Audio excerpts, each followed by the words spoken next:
Hey there, my name is Alex, I am the Silvermont, and this is a sponsored video about The Surge. Now this is a game I've been asked about quite a lot on my channel. Have I played it? Will I review it? What do I think of it? Is it worth getting? And so forth. For those of you who do not know, The Surge is a sci-fi action RPG which borrows heavily from Dark Souls, much like Nioh and Lords of the Fallen and the upcoming Code Vein. It's what I would refer to as a Souls clone, but I don't mean that in a negative connotation. You can call it a Souls-like, Souls-esque, whatever you prefer. The Surge in particular is from the same developers as Lords of the Fallen, which I found an immensely frustrating and, more so than that, disappointing game. It had nice graphics and the base of a good game was there, the framework was there, but it felt to me like they were copying things from Dark Souls without understanding what made them work in Dark Souls and not trying to build upon what Dark Souls offered. Compared with, say, Nioh, which takes the same framework as a Dark Souls game but then also builds upon it by introducing new elements like the stance system and so forth. People told me that The Surge improved upon Lords of the Fallen and it was a lot better, so I decided I'll pick it up one day in sale and check it out for myself. Then a few days ago, as it happens, I got a message from a site called Chrono.gg asking if I would make a video on The Surge for them, as they noticed that my channel is apparently very Dark Souls oriented, which it is, and The Surge obviously would therefore share somewhat of an audience with the Dark Souls stuff. They provided me with a copy of the game, The Surge that is, for free, and they currently have it on sale on their website. To briefly explain, Chrono.gg have a new game on sale every 24 hours on the website, so the sale lasts for a day and then it's gone and there's something else taking its place, and each day they feature that game and that game alone, which I think is a pretty cool model. As I don't know if you look at a lot of Steam sales, but usually there's like 500 games on sale. Sometimes it's a bit hard to go through them all. So they feature one game on sale per day, and the discounts tend to be the largest that you'll find on legitimate key selling websites. Speaking of which, I did check and they are a legitimate key seller. It's not like a grey market reseller. They communicate with the developers from the games, get the keys, discount them and feature them on their site. As of the time this video is going up, for example, they have The Surge on offer, the complete edition of the game, which comes with all of the DLCs for $25, which is 50% discount I think. But this deal will be here for a day. After 24 hours, there'll be a new deal up. If you follow the on-screen link or link in the description, it'll take you to the page, and that's an affiliate link, which means if you buy it, I get a small cut. But should you buy it? Should you buy The Surge?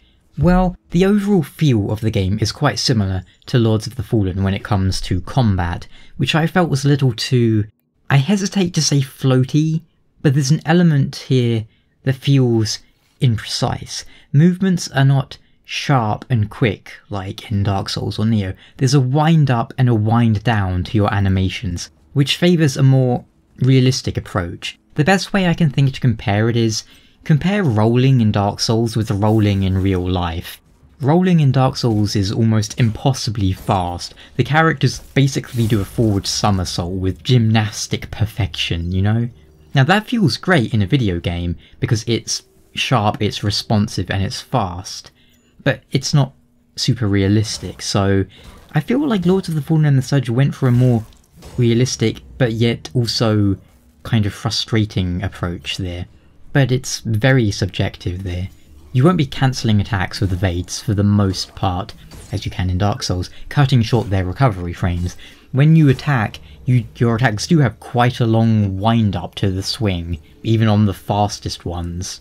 Whilst the respawning hasn't yet been explained in The Surge, where I'm at in the story, I feel at least it makes more sense in this setting, plus you're retrieving scrap from where you died, which makes a lot more sense than whatever was going on in Lords of the Fallen, where you just die and respawn and grab your bloodstain without any sort of logic behind it whatsoever. If you've played any of the Dark Souls games, you'll know a lot of these elements. Enemies that respawn when you rest at a checkpoint, losing your primary resource upon death to be recovered by returning to that place where you fell in battle. Areas that loop back around and are full of shortcuts. In The Surge, you play as a guy outfitted in a sort of exoskeleton, waking up in a place where things have clearly gone very wrong very quickly. There's a bit of Dark Souls to the story in that sense too, in that you have very little idea initially what on earth is going on, and as you explore, gradually you'll begin to piece things together. And as for this exoskeleton, well, it serves as your armour, so to speak. You can craft pieces to put in your arm, leg, chest and head slots, and the weapons roughly conform to archetypes you would expect. One-handed, two-handed, pole arms, and so forth. Something interesting and new that The Surge does try to build upon a Souls formula is that you can target specific parts of each enemy. Now this has been in some Dark Souls games where you can, target the head or the legs of a giant monster, but in The Surge you can do it for humanoid enemies. You can target their head, their arms, their torso, their legs. Let's say an enemy has an armoured head, he's wearing a helmet or something, but his legs are not armoured. Well, then you can target his unprotected legs. This also plays into cutting parts from enemies. Let's say I notice an enemy's armoured head looks like something I want because I need a helmet to protect myself. I can target that piece, the head, and attempt to slice it off. In The Surge you have an energy meter which is sort of like a secondary resource. You could perhaps compare with rage, magic, FP, something like that. As you attack enemies, the energy builds up, and you can expend this energy to perform a finishing move on an enemy to slice their bits off, or you can use it to power certain tools that might increase your strength, swap energy for health, and so forth. That is a good way to get new items too. Notice an enemy's weapon looks neat, target it, and then use energy to cut it off and take it for yourself. Implants are another big mechanic here, although they're not necessarily something new. You could think of them roughly equivalent to rings and Dark Souls for comparison. You'll find implants around the world that have either passive or active effects, and then you install them into your exoskeleton. For example, there might be an active implant that requires an energy cost, but when you use it, it increases your damage for a short amount of time. Each time you level up the core of your exoskeleton, you get closer to increasing your total number of implant slots that you have to work with. And then there's also a weapon proficiency system.